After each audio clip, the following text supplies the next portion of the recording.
পেঁয়াজ রসুন ছাড়াই এত সুস্বাদু। আজ বানাচ্ছি বাঙালির প্রিয় নিরামিষ ছানার ডালনা। নমস্কার, আমি মধুশ্রী।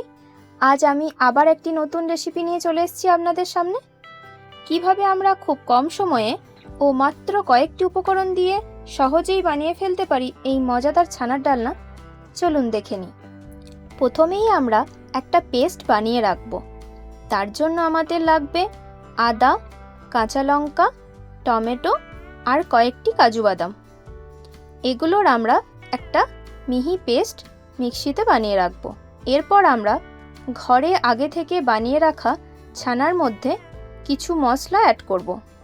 সেগুলো হলো জিরে গুঁড়ো, কাশ্মীরি লঙ্কার গুঁড়ো, একটু গরম মশলা, 1 চামচ চিনি, পরিমাণ মতো নুন আর একটু ময়দা দিয়ে ভালো করে ছানাটা আমরা মেখে নেব। এবার একটা কড়াই বসিয়ে তাতে সর্ষের তেল দিলাম। তেলটা ভালো করে গরম হলে ওই মেখে রাখা ছানা থেকে অল্প অল্প করে বড়ার আকারে তেলের ওপর আস্তে আস্তে ছেড়ে দিলাম। যেহেতু ছানার বড়াগুলো খুব নরম থাকবে, তাই এই অবস্থায় আর নাড়া যাবে না। যখন দেখব বড়াগুলোর এক সাইড লাল লাল হয়ে গেছে, তখন খুব সাবধানে আস্তে আস্তে অপর পিঠে উল্টে দেব। এইভাবে যখন দু পিঠই লাল লাল হয়ে ভাজা হয়ে যাবে, তখনই ছানার বড়াগুলো একটা প্লেটে তুলে নিতে হবে। এবার আমাদের একটা মশলার ঘোল রেডি করে নিতে হবে। তার জন্য আমাদের কি কি লাগছে দেখে নিই। 1 চামচ জিরে গুঁড়ো, 1 চামচ ধনে গুঁড়ো, 1 চামচ হলুদ, 1 চামচ কাশ্মীরি মির্চ আর একটু শাহি গরম মশলা। এগুলোর মধ্যে সামান্য জল দিয়ে আমরা একটা মশলার ঘোল রেডি করে রাখব। এবার ওই কড়াইয়ে বড়া ভাজার তেলটা একটু কমিয়ে রেখে ওই বাকি তেলের মধ্যে কয়েকটা গোটা গরম মশলা দিয়ে দিলাম। এবার এর মধ্যে ওই মশলার ঘোলটা দিয়ে দেব। এরপর যে পেস্টটা আমরা আগে বানিয়ে রেখেছিলাম প্রথমেই, ওটাও দিয়ে দিলাম। আর তার মধ্যে সামান্য চিনি ও পরিমাণ মতো নুন দিয়ে দেব।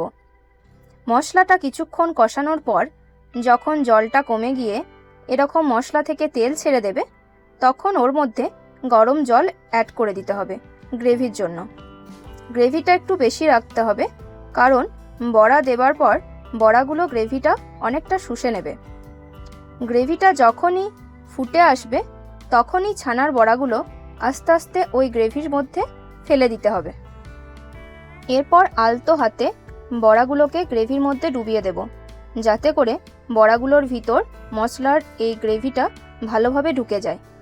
বাস, এরপর নামানোর আগে 1 চামচ ঘি দিয়ে নামিয়ে নিলেই রেডি আমাদের নিরামিষ দিনের ছানার ডালনা।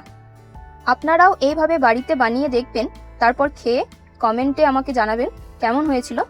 রেসিপিটি ভালো লাগলে অবশ্যই একটি লাইক করবেন। আর এরকমই আরও নতুন নতুন রেসিপি পেতে চাইলে আমার চ্যানেলটিকে সাবস্ক্রাইব করে পাশে থাকার অনুরোধ রইল। সবাই ভালো থাকবেন, ধন্যবাদ।